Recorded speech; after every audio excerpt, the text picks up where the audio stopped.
comienzan a encender algunas alarmas. Hace instantes hablábamos, ¿no?, de los convenios que se están firmando en materia de educación por el consumo, ¿no?, de alcohol en adolescentes, que ha crecido también en estos últimos años. Por eso vamos a analizar todos estos temas, por supuesto, con el doctor Ziegler. ¿Cómo le va, doctor? Muy buenos días. ¿Qué tal, Ania? ¿Cómo estás? Muy buenos días. Un Muy gusto buenos poder días a vos, saludarlo, al equipo doctor. y a toda la audiencia. Muchísimas gracias. Ahí hablábamos, ¿no?, hace un momento justamente sobre la preocupación que hay desde algunos sectores, y tiene que ver justamente con, por ejemplo, el consumo, ¿no?, de alcohol que se está dando en la edad adolescente, y de pensar, ¿no?, que si no hay alcohol no hay diversión. Sí, esto es un parámetro que está instalado en el mundo, ¿no? Como el crecimiento y el desarrollo de la humanidad está siendo influenciado por muchos factores que tienen que ver no únicamente con la cultura que tenemos en diferentes zonas, en diferentes países, Sí. sino que también lo que está sucediendo con el planeta, con los cambios climáticos, las catástrofes, los desastres, las consecuencias que ha dejado la pandemia. En pospandemia estamos viendo actualmente todo lo que tiene que ver cómo las conductas se han visto por ahí alteradas, ¿no? En todos los grupos etarios, no únicamente en los adolescentes.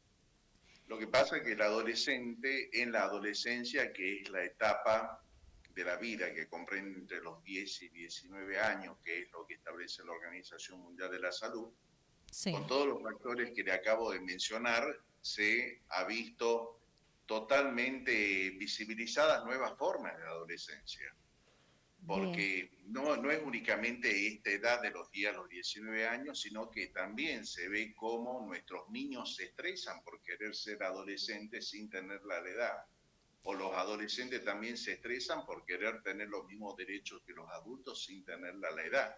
Claro. Si bien es cierto que está instalada la adolescencia cronológica por la edad, también está la adolescencia que tiene que ver con lo hormonal, de tal manera que muchas veces no coincide con la edad, porque hoy tenemos niñas que tienen su menarca, su primera menstruación, no a los 10, 11, Mm. 12 años, como quizás lo veíamos en el siglo pasado o hasta 20 años atrás, sino que tenemos a niñas que tienen su menarca a los 8, 9 años. Sí. Como así también hay adolescencias que la etapa de adolescencia no son vividas como tal, Doctor, por ¿qué, diferentes qué factores. incidencia tiene el adulto en esto, teniendo en cuenta, por ejemplo, que muchos adultos evitan la frustración, por ejemplo, en niños y en jóvenes, y cuando se produce alguna situación, quizás hasta normal, no sé, hablamos un desaprobado en la escuela, no sé, un ejemplo. Digo, ¿qué nivel de incidencia tienen estos conceptos hoy de que no se pueden frustrar, de que un niño o un joven no puede llorar, no puede expresar estas emociones? ¿Qué consecuencias trae justamente posteriores? Las consecuencias son en todos los humanos, ¿no? Todos los humanos nos angustiamos y sufrimos mucho cuando no somos confirmados dentro de los sistemas por el rol que nos toca desempeñar. Muchos adolescentes se ven frustrados, muy angustiados porque no se sienten por ahí confirmados como hijos, Mm. o muchas veces los padres tampoco nos sentimos confirmados como padres, o en lugares de trabajo tampoco estamos confirmados como un compañero de trabajo. Y esto genera frustración, genera dificultades para tolerar frustraciones.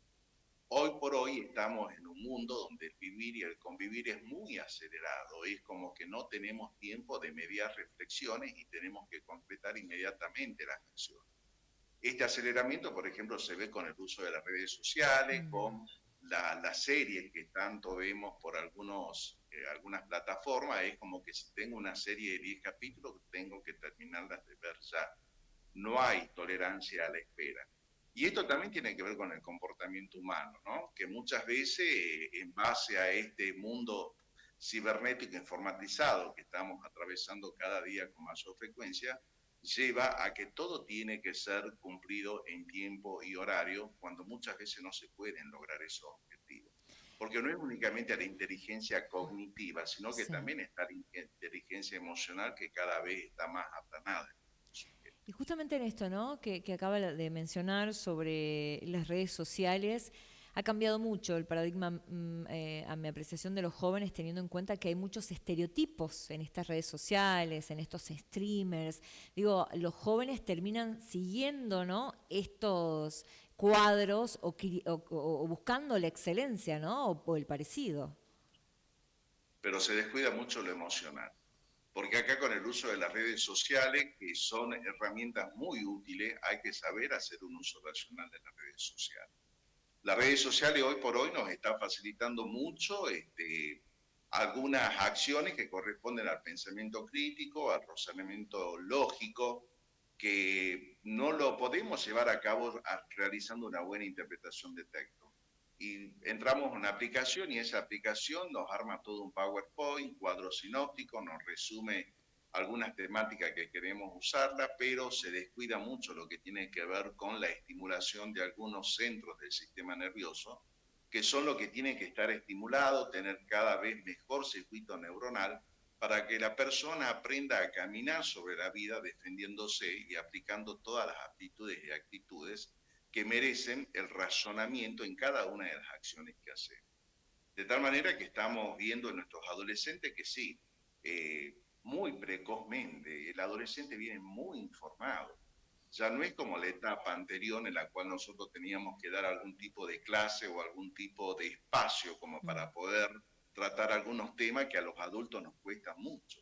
Los adolescentes y la niñez nos facilitan mucho tratar algunos temas que antes nos costaban mucho tratar. Por ejemplo, lo que tiene que ver con la diversidad de género. Los niños, los adolescentes lo tienen re claro. Y Sí. eso facilita para que los adultos y los docentes, nuestro rol de docente, tengamos que aplicar nuevas tecnologías adaptadas a lo que actualmente es el vivir y el convivir de los niños y adolescentes. Y la paradoja esta de la transversalidad que hubo en la época de pandemia, ¿no? O sea, el aceleramiento del uso de estrategias de redes sociales y el encierro, imagino que también han crecido, ¿no?, algunos casos, y por eso la preocupación, ¿no?, en materia de salud mental en la población en general. Que a los padres y a los docentes nos preocupa mucho el tema de por ahí cómo son los adolescentes, ¿no? Esta cuestión de las redes sociales o el hecho de tener sus aislamientos dentro de un sistema familiar, Sí, donde están en su habitación, donde comen en la habitación, donde les cuesta integrarse a una mesa de almuerzo o de cena, sí. pero esto es porque, bueno, es una de las consecuencias que ha dejado la pandemia. En ese entonces las clases eran virtuales, se ha aprendido mucho en base a las tecnologías informáticas, pero bueno, paradójicamente, como claramente lo dice Ania, se están descuidando otros aspectos que tienen que ver con lo que es la Totalmente. emoción, el mirarnos, el contacto, la mirada a los ojos, el aprender a confiar. Mm. Es como que todo lo que tiene que ver con la necesidad afectiva que necesitamos todos los humanos se ha trasladado a lo que tiene que ver con la contención informática. Doctor, hay un tema que preocupa muchísimo y de hecho en el Congreso de la Nación hace algunos días comenzó, ¿no?, el tratamiento de un proyecto que se llama Sí es para tanto y que de alguna manera trata, ¿no?, de trabajar y fortalecer lo que tiene que ver con la atención de salud mental en los jóvenes y sobre todo, ¿no?, en la prevención del suicidio y de la educación emocional en los mismos. Hay de cosas que todavía siguen siendo, ¿no?, tabú, y de las cosas que no se hablan, pero sobre todo el tratamiento de algunas cuestiones frente a estos casos, ¿no? La temática de la conducta de riesgos en todos los humanos, ¿no? Porque las conductas de riesgo cada vez están más acentuadas, entre los cuales se encuentra el suicidio, la tentativa suicida, el pensamiento suicida, es algo que hay que tomarlo seriamente desde el punto de vista de la prevención. El suicidio se puede prevenir, se puede prevenir. Y hoy por hoy las políticas públicas del mundo apuntan a que hay que hablarlo, es un tema que hay que conversarlo, es un tema que hay que hacer una prevención, dando una canasta prestacional en el sector público o privado, en la cual las personas que están padeciendo estos síntomas puedan acceder sin la espera de largos turnos o colas de espera, porque la problemática es considerada una emergencia y debe ser abordada como tal multisectorialmente, no únicamente por el sector salud. Hay que prevenir que esa persona llegue en estado crítico emergente a los centros sanitarios.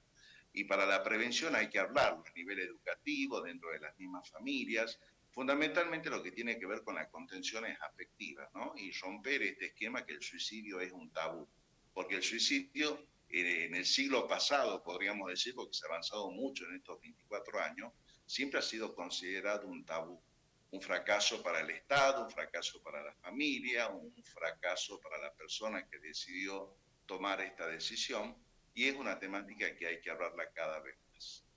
Y sobre todo esto, ¿no? El rol también de los comunicadores, doctor, ¿no? Recuerdo alguna vez las capacitaciones, porque, como usted lo decía, una vez que esto se habla y que se elimina estas barreras, estos tabúes que hay, también hay que saber cómo hacerlo, ¿no? Creo que la forma de comunicar o cuando ocurren estas situaciones es fundamental, ¿no? De cómo le llega el mensaje a la sociedad. Y para eso juega un rol muy importante intersectorialmente el rol que juega la prensa, ¿no? La prensa tenemos muy buen diálogo, un muy buen convivir acá en Tucumán, de tal manera que las capacitaciones hacia la prensa siempre están dirigidas también fundamentalmente hacia la prevención y evitar el sensacionalismo. Cuando hablamos de suicidio tenemos que ser muy respetuosos de la familia que está muy doliente, de la persona que tomó la decisión, y lo que menos tenemos que hacer es desmenuzar toda la tristeza que lleva esa familia y sacar deducciones por qué tomó la decisión tal persona. Eso corresponde a la posvención, que es un espacio netamente profesional, que lo hacen nuestros colegas psicólogos, donde se hace una serie de estudios de posvención donde está la autopsia psicológica y se pueden llegar a sacar algunas conclusiones. ¿Hay Pero algunos, fundamentalmente lo que hay que evitar es el sensacionalismo. ¿Hay algunos signos, doctor, que una mamá, un papá, un familiar debe estar alerta frente a alguna situación extrema de niños y adolescentes? Y los signos son muy variables, generalmente tienen que ver con los cambios de conducta, con el cambio que notamos en los rendimientos deportivos, académicos que tengan las personas en general, donde es notable el cambio. El silencio dice mucho, también los mensajes que se dejan a nivel de las redes sociales, cuando hay adolescentes que tienen mucha participación activa en las redes sociales y de repente pasan al silencio total, también es algo que llama la atención. Algunos mensajes que se dejan también con algún significado oculto sobre que algo le está sucediendo. También la forma de convivir en el aspecto de las reacciones, ¿no?, que se vienen dando. Personas que de repente no eran tan intolerantes y pasan a ser hiperreactivas, un cambio de carácter en cuanto a lo que es la forma de responder, que tiene tendencia a ser muy irritable, la forma de alimentarnos, la forma de higienizarnos, son parámetros que hay que tenerlos en cuenta, y cuando hay una tentativa suicida, un pensamiento suicida, inmediatamente buscar la asistencia correspondiente, que se da con diferentes, ¿no?, servicios, diferentes dispositivos que tenemos en la provincia, como para que la persona pueda ser asistida de entrada. Eso, ¿hay una red? O sea, ¿todos los centros asistenciales están con alguien preparado para asistir a este tipo de situaciones de urgencia? Digo, pensando en el interior, ¿no? Sobre todo, porque bueno, uno por ahí quizás tiene más cercanías con la capital, ¿no? Pero digo, en el interior, ¿hay una red tendida para estos casos, doctor? Hay una red, y la red está compuesta por, en el caso del Sistema Provincial de Salud, por los 3 niveles de atención, donde los CAPS, los policlínicos, podríamos decir que todos los hospitales del segundo nivel que están en el interior, los hospitales de referencia que están en San Miguel de Tucumán, tienen los servicios, las unidades de salud mental. Por eso es de que, aparte de todo lo que se hace en el sistema sanitario, también están algunas organizaciones que también tienen una participación muy activa en las conductas suicidas, como pueden ser las tentativas suicidas, donde quienes son los primeros que actúan son los bomberos, la policía, gendarmería, a quienes permanentemente se los capacita. Y por Bien. supuesto que hay líneas de atención inmediata que el Sistema Provincial de Salud la dispone, que es la línea 135, que funciona los 365 días del año, donde hay profesionales, psicólogos que están permanentemente interactuando con las personas que están en estado de crisis o las personas que directamente han tenido una tendencia a quitarse la vida, y lo emergente en ese caso, más allá de la salud mental, que es muy importante, es salvar la vida, ¿no? y hay que Exactamente. hacer tratamientos, abordajes que no los hace el psiquiatra y el psicólogo en un primer momento, pero sí lo hacen los servicios de emergencia con cirujanos, traumatólogos, toxicólogos, y después ya empieza a actuar salud mental. Exactamente. Podríamos decir que toda la provincia, todos los niveles de atención, sea cual sea el rol que tengamos en la interdisciplina, cada vez nos estamos preparando más para lo que es el abordaje de las conductas suicidas. Así es, doctor. Por último, ¿no? Una reflexión en este sentido, porque bueno, la salud mental es tan importante como ir a un médico clínico, como ir a un odontólogo, como ir, digo, romper también esa barrera, ¿no? De pensar de que solamente hay que ir en cuestiones de urgencia o emergencia. Es importante recurrir a especialistas profesionales en salud mental, ¿no? Hay muchas formas de definir la salud mental. Yo simplemente me voy a limitar a dar una definición clara para romper el estigma de que hablar de salud mental es hablar de la enfermedad mental. Salud mental es la forma de vivir bien. Salud mental podríamos decir que es el arte de vivir bien. Y la forma de vivir bien en nuestro tiempo no pasa por la enfermedad mental, por la adicción que cada vez nos preocupa más, sino que también pasa por los trastornos de ansiedad, por los miedos, los temores, las reacciones vivenciales que tenemos cotidianamente por diferentes tipos de conflictos. Y para eso tenemos que llegar a una buena salud mental y lo podemos hacer a través no necesariamente del psiquiatra, no necesariamente la asistencia en el Hospital Ovalle del Carmen, sino consultando diferentes especialistas que están en los 3 niveles de atención. Hablar de salud mental es hablar de un compromiso que abarca a todos, porque todos hacemos salud. Absolutamente. Bueno, doctor, agradecerle, ¿no? Siempre la deferencia de poder atendernos y de poder, ¿no? De alguna manera hablar estos temas que, como lo decíamos al inicio, en muchos casos todavía siguen siendo tabú, ¿no? Y la realidad hoy es que ha cambiado tanto, ¿no? Las formas de vida que son necesarias poder hablarlas y saber que hay un equipo, como usted lo ha manifestado, que está preparado, ¿no? Para estos casos. Muchísimas gracias. Muchísimas gracias a usted, Ania, y que tenga muy buen día. Que tenga buenos días.